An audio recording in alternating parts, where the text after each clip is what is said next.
Depois de quase um ano de afastamento para cuidar de atividades profissionais e de saúde, retorno nesta oportunidade para tentar dar continuidade ao trabalho que vinha sendo executado aqui pelo Dr. Carlos Camargo, que mesmo na minha ausência, em todos os momentos ele procurou manter a linha do programa, que é mostrar os direitos e os deveres do cidadão, indicando obras jurídicas, debatendo assuntos de importância. Então eu acredito que ele foi a pessoa que ultrapassou o mestre pela sua capacidade, pela sua inteligência e principalmente se revelando um grande apresentador de televisão.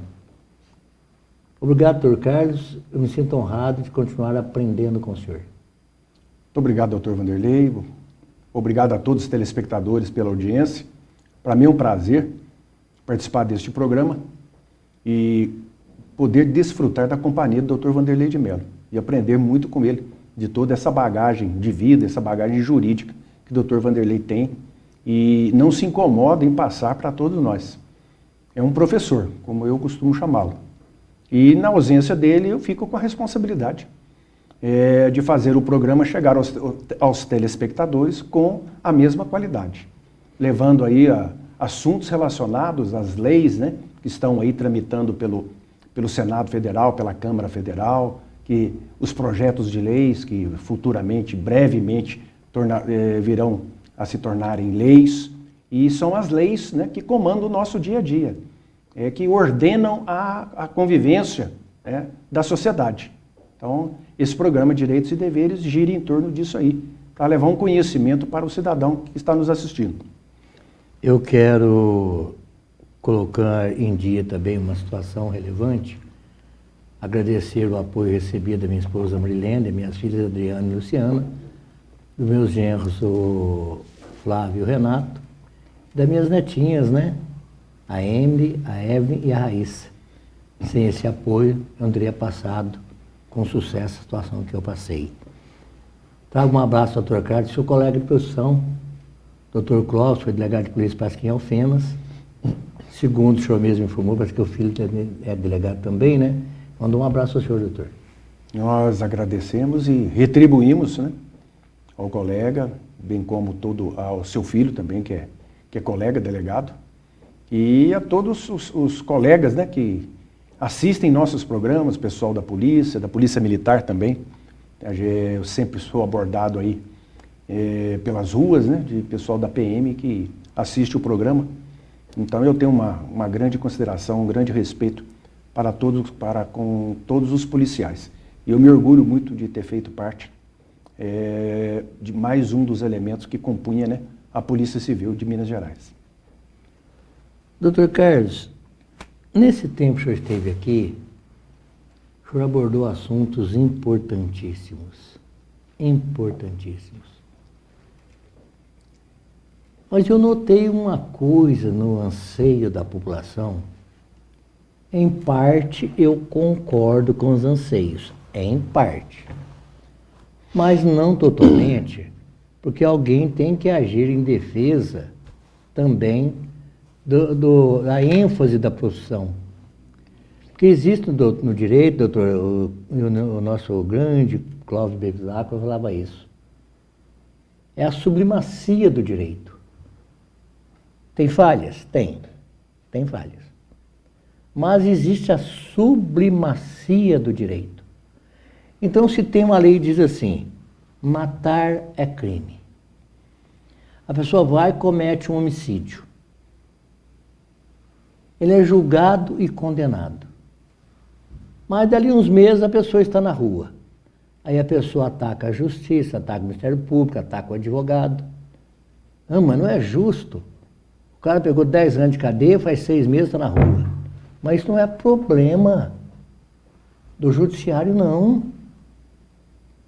Não é problema do judiciário, não, doutor. Esse é problema do legislador que criou esta lei trazendo esse benefício. Ora, não quer que o juiz atue? Então, mude a lei. Ah, às vezes ela é dura demais. Duralex é de lex, né, doutor? Se é dura demais, mas é uma lei feita pelos legisladores que você, eleitor, colocou lá. Foi você, eleitor, que colocou lá. Então, a legislação está correta? Pode ser que esteja, pode ser que não. Eu não faço esse juízo de valor. Mas como advogado criminal, eu compro a lei. O doutor delegado está na delegacia. O senhor Carlos passou a vida inteira lá dentro. Aí chega a polícia militar trazendo uma pessoa que praticou um furto, ali pegou em flagrante. Cabe ao delegado fazer o auto de prisão em flagrante. Se a pessoa vai ficar presa ou vai ficar solta, não é problema do delegado. O juiz de direito vai analisar a situação, vai analisar o contexto e vai ou não conceder um benefício. Então, doutor Carlos, a discussão que estou propondo no programa de hoje é isto. O nosso Código de Processo Penal, nosso Código Penal brasileiro, na opinião do senhor, está ultrapassado? O Código de Processo Penal, é exemplo do Código Penal, é uma colcha de retalho. Constantemente o Congresso Nacional vem sempre modificando alguma coisa, acrescentando outras. Então, você compra aí uma edição, né, um livro do Código de Processo Penal, ano 2022, em 2023 você tem que comprar o ano 2023, que vão conter as novas modificações, novas leis. Algumas foram revogadas ou derrogadas, abrogadas, ou em todo ou em parte, outras foram criadas. Então, o direito é dinâmico, né? E essa dinâmica toda vem da própria evolução da sociedade, os anseios da sociedade. E como disse o doutor Vanderlei de Mello, essas leis são feitas pelos legisladores federais. São os senhores deputados e são os senhores senadores.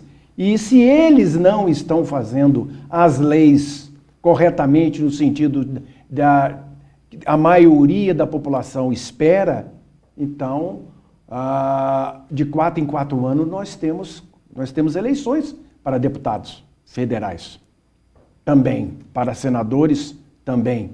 Então, está na hora de analisar se aquele representante atuou bem, renova-se os votos com ele. Se não atuou bem, não renova, procura outro. É assim que funciona.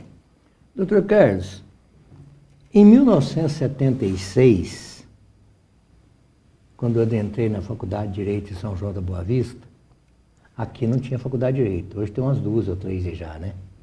Naquela época não tinha, nós íamos para São João. Naquela época existia no Código Penal o crime de bigamia. O senhor lembra? Sim. Bigamia. Estava lá no Código Penal. Adultério, estava lá no Código Penal. Até que um legislador pensou, mas espera aí, isso não é uma matéria para estar no Código Penal. Se a pessoa não cumpre seus deveres com a sua esposa, o que o Código Penal tem a ver com isso? Então, se ela tem algum direito, vai lá nas leis civis. Para isso tem um Código Civil, um Código de Processo Civil. Mas estava lá. Em 1936 estava lá. Então, quando você sai da faculdade, não está mais. O Dr. Carlos acabou de citar. Você compra um código hoje, em 2022, o ano que vem tem que comprar outro, porque aquilo ali já está uma coxa de retalhos. Eu tenho o Vadimeco, quem é advogado sabe o Vadimeco, a coletânea de leis. Eu tenho desde 2000. É que eu tenho 20 lá, 22 lá. O que está acontecendo com o Vadimeco? Às vezes eu faço um estudo comparado. Eu venho de uma escola, doutor Carlos, Carvalho Santos, né? Nós trabalhávamos com Carvalho Santos, Clóvis de Bevilacqua.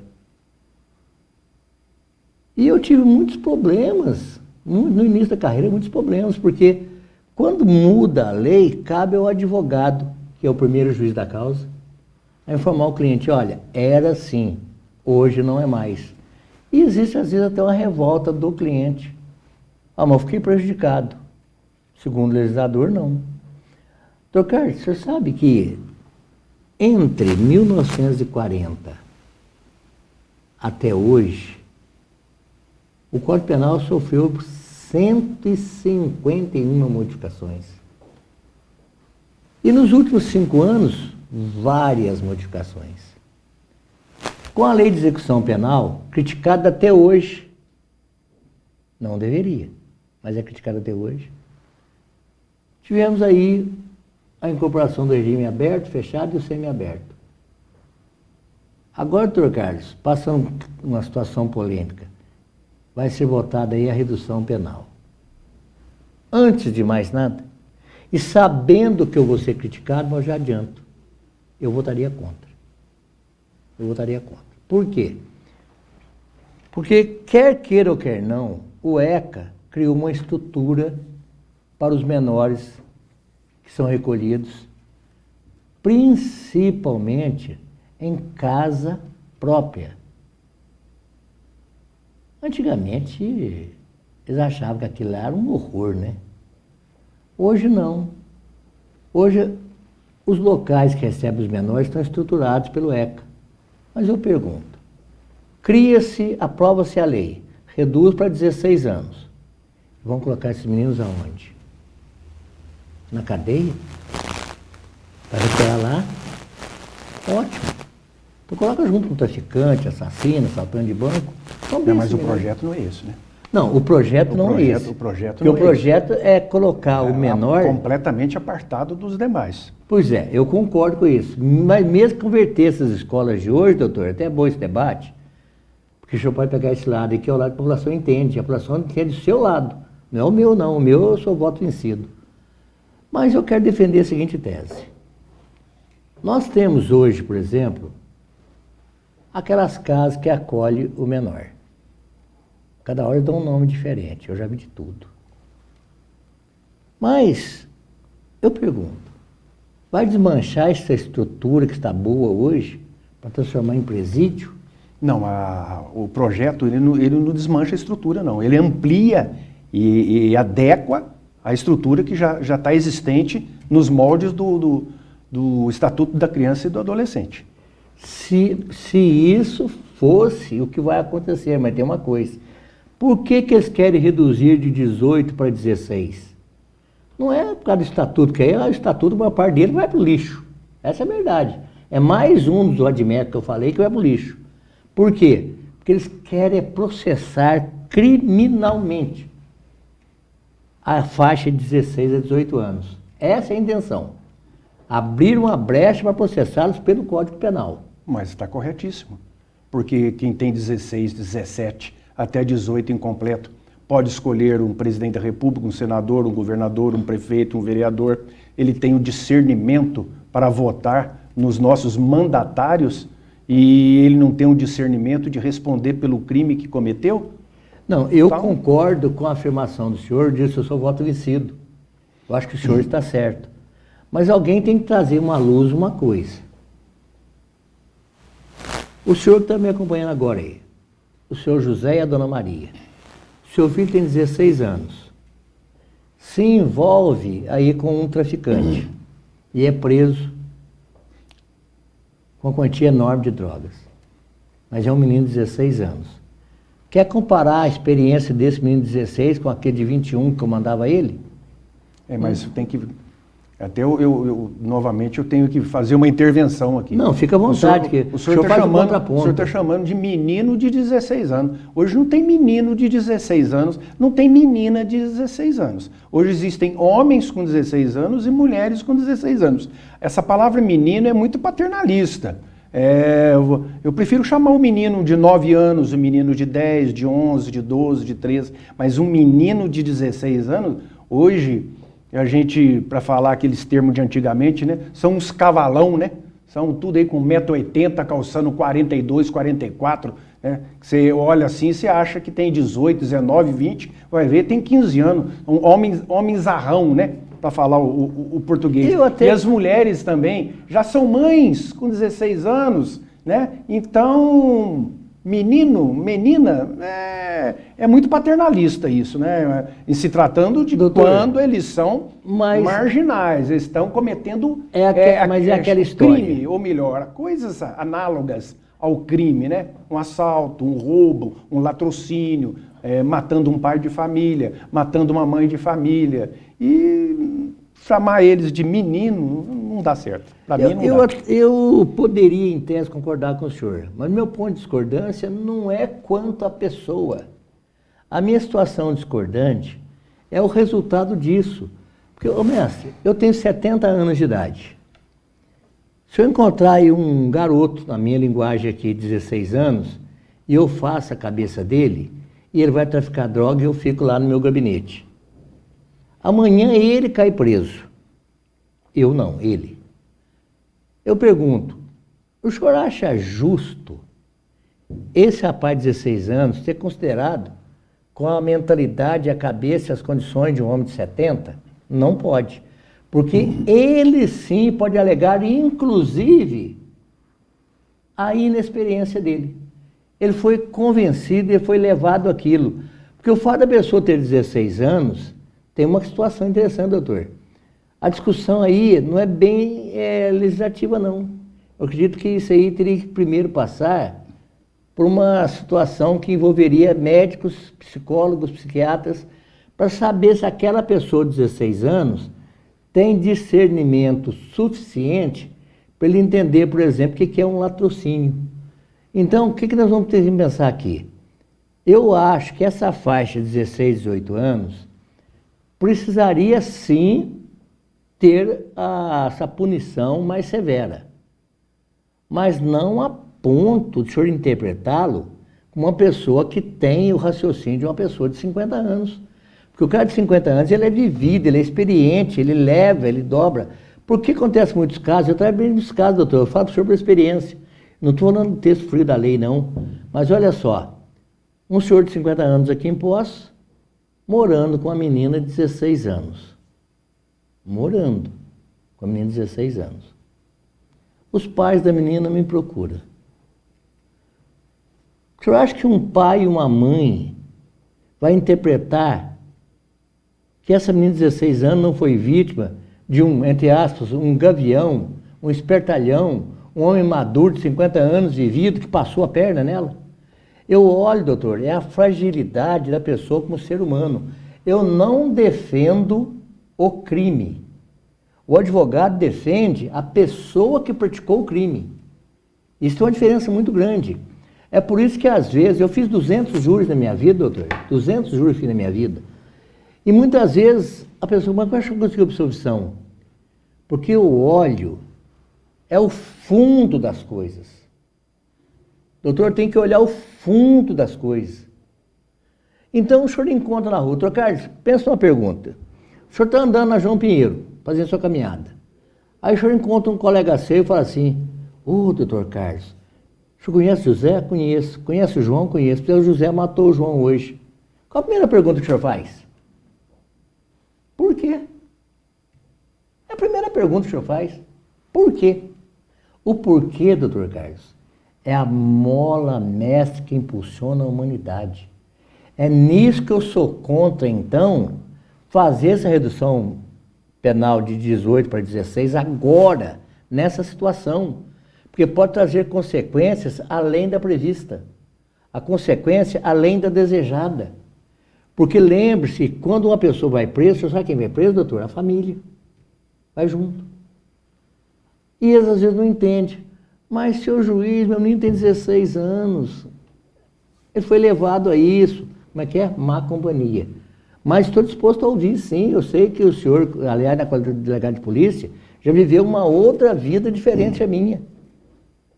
Então, por isso, esse debate é importante, porque eu, doutor Carlos, ele é delegado de polícia, eu advogado a vida inteira. Então, pode haver uma interpretação divergente, porque eu sempre falo isso nos júris. Doutor, o senhor tem uma ideia.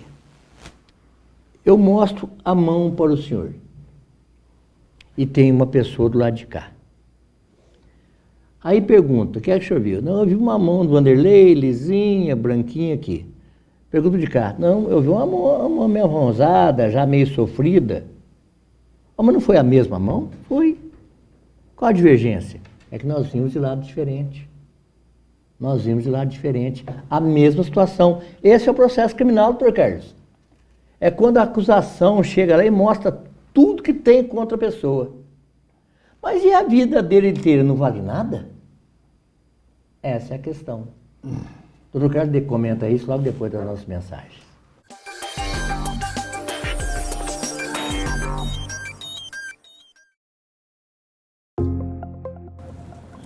Quem gosta de usar dentaduras? Em um dia, meu sorriso foi reconstruído com implantes. Essa frase foi dita por mim há 15 anos atrás. Hoje tenho certeza que foi o melhor investimento feito na minha saúde. Continuo comendo e sorrindo com segurança. Faça como eu, venha para o Implar e volte a sorrir.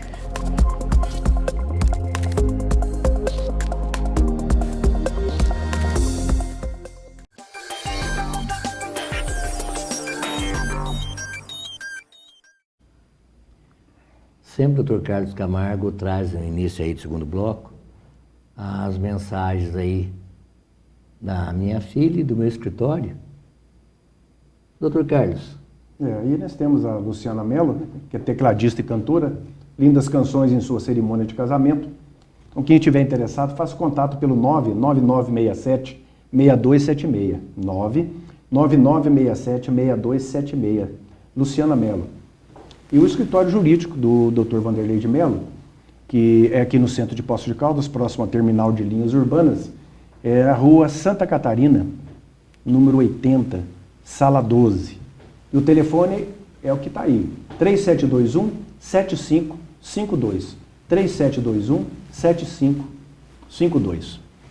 Eu estou curioso para ouvir agora o seu comentário. Eu falei o bloco todo, porque eu queria explicar meu ponto de vista. Mas o centro da questão é o seguinte, esse é o centro da questão.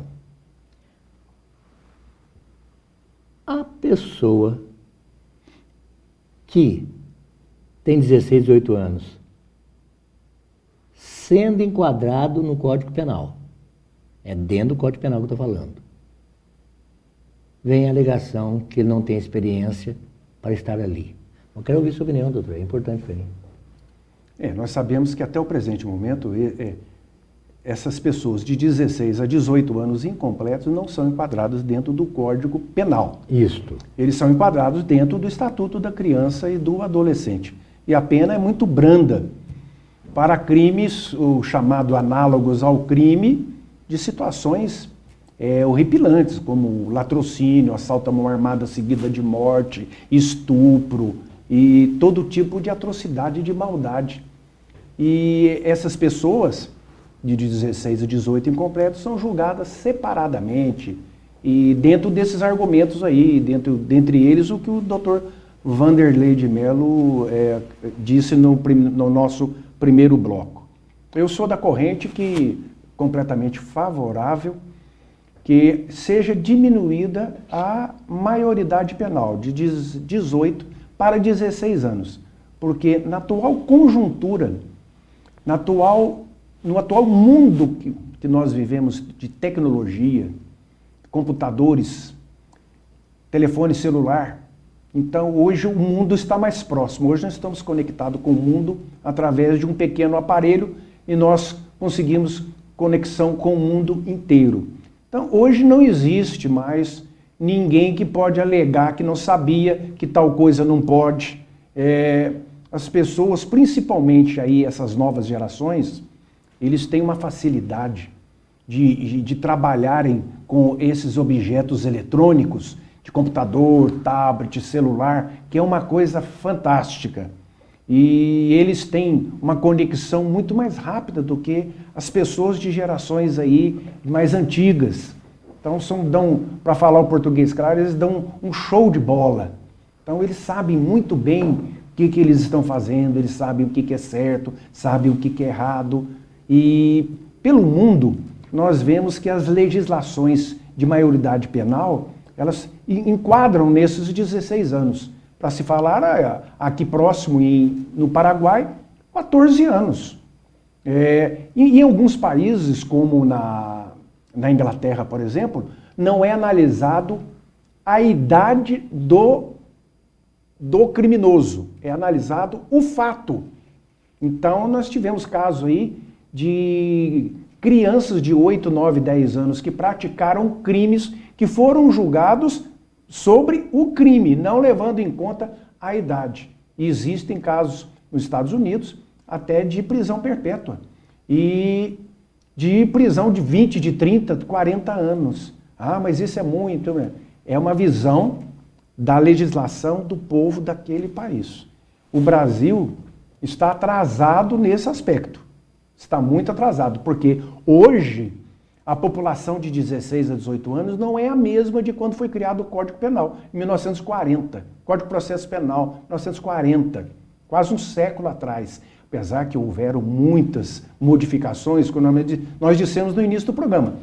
Todo dia tem uma lei nova, que está modificando, está acrescentando alguma coisa no Código Penal, no Código de Processo Penal, nos outros códigos também. Mas não estou falando do penal. Hoje, então, as coisas, a modernidade trouxe à tona que não existe condições de uma pessoa com 16 anos alegar que não sabe o que está fazendo. Eu vejo isso com uma tranquilidade, doutor Vanderlei. Por que um rapazola aí de 16 anos pratica um assalto, atira na pessoa que lhe entregou o celular e ele não fez reação, não é mesmo que tivessem reagido, mas atira, mata uma pessoa que é um pai de família, que produz, que trabalha, que paga imposto e sai correndo? Mas ele não sabe o que está fazendo. Oh, mas se ele não sabe o que está fazendo, por que ele saiu correndo? O senhor sabe me explicar? Não, porque no fato aí, no seu ensinamento, eu entendi bem, ele vai escapar da sanção das consequências daquele ato. Então ele sabe que aquele ato é errado? Ele sabe que aquele ato é errado. Tá bom. Mas o que eu discuti aqui não foi isto. Eu discuti se esta pessoa, com 16 anos, que foi pego, praticando um crime de alta gravidade, como é que ele chegou ali naquela forma lá? É porque algum maior e muito espertalhão induziu ele. E a formação dele era tão ruim, tão fraca, que ele acabou entrando nesta. Mas quando você chega no pai e da mãe dele, você vai ver a ficha do rapaz. Eu tive um caso essa semana, doutor. Essa semana agora. O rapaz, a ficha dele limpinha. O senhor usava uma expressão uma vez, da capivara, né? Capivara do cidadão. Então vamos olhar a capivara dele. Sabe quantos processos ele tinha? Nenhuma. Sabe o primeiro crime dele? Tráfico de drogas. Então, quem que levou esse menino para lá? Se esse menino tivesse uma formação boa, não teria entrado nessa. Eu sei que o ponto de vista que eu defendo é um ponto de vista, às vezes, até mesmo indefensável. Mas eu tenho que mostrar o que eu penso e acho, porque eu tenho 50 anos na advocacia, 50.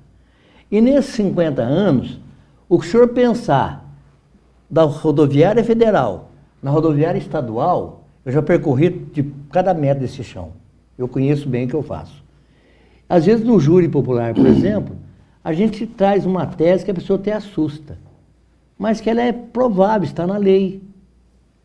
O que eu discordo no momento é enquadrar estas pessoas no Código Penal, doutor Carlos. O senhor falou duas coisas aí que me chamou a memória agora de algumas coisas que aconteceu comigo na minha profissão. O senhor por duas vezes disse que aquele menor, ele praticou aquilo porque ele foi induzido por alguém. Ele foi pego, né? Criado por um bandido, por uma facção, por pessoas que já são maiores de idade, que já são bandidos e que induziram ele a entrar naquele mundo do crime. Então, acontece, de fato acontece.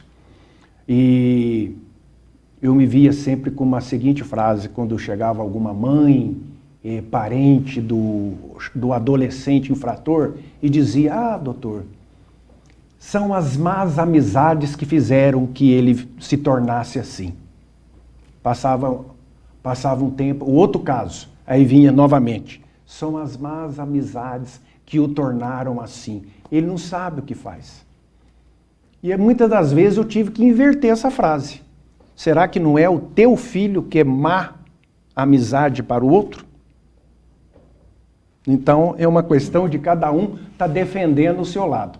A mãe acha que o filho virou um bandido por causa das más amizades. Aí eram em 4. A mãe do segundo também achava, a mãe do terceiro também achava, e a mãe do quarto também achava que eram as más amizades. Então, se conclui o quê? Será que o seu filho não é uma má amizade para os outros? Então, aquele instante de achar que a pessoa foi induzida a praticar algum delito, será que ele não é o que induziu? Eu já vi muitos casos de adolescentes infratores comandarem quadrilhas de maiores de idade. Quadrilhas de pessoas, de marginais, acima dos 18 anos, comandadas por adolescentes de 16, 17, 18 anos incompleto. Então, hoje, doutor, esse negócio de idade de 16 a 18 anos não justifica mais não. Que não sabe o que faz, isso aí vão ter que arrumar, vai ter que arrumar uma outra saída para isso aí.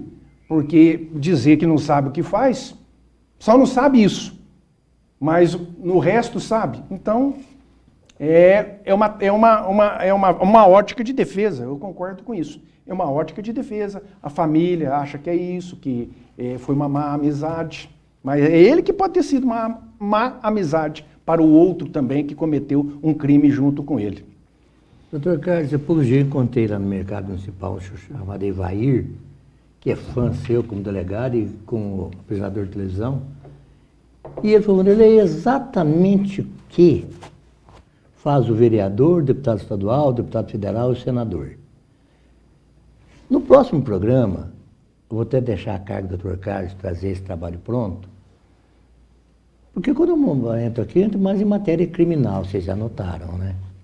Quando não é criminal, deixo mais o doutor Carlos, porque ele é um estudioso da matéria, e eu tenho acompanhado, inclusive, o trabalho dele aqui.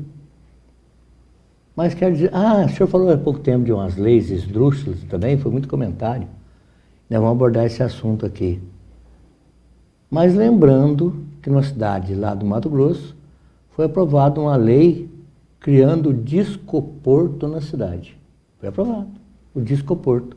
O discoador descer lá. Tem uma lei aprovada, vou trazer para vocês aí. Então nós vamos abordar isso também em um outro programa. Doutor Carlos, mais uma vez eu aprendo com o senhor, saio daqui feliz com a aula e pode ter certeza, o senhor tem um pupilo aqui. Agradeço o doutor Vanderlei de Mello, agradeço os telespectadores. Nós divergimos as ideias, mas as pessoas não. Nós continuamos amigos e muitos amigos. Mas nas ideias, se for preciso, nós quebramos o pau. Quebramos o pau aqui e eu aprendo com o senhor. Até mais. Um abraço, doutor Carlos, até a próxima semana. Aqui é a TV Pós. Este é o programa Direitos e Deveres e eu sou o Vanderlei de Mello.